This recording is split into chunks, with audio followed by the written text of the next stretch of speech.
Hi! In front of me is VIVO X90 Pro, and today I would like to show you how you can resize font on this Vivo.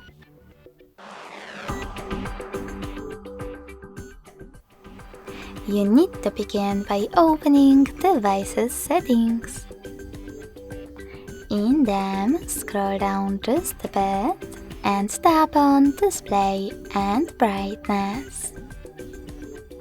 Following that, tap on Font and Display Size, and swipe left or right on Font Size slider in order to adjust it. You can see a preview above. So when I do that and go back, as you can see, size of my text has changed. Thanks so much for watching. If you enjoyed this video, leave a like, comment and subscribe. Bye!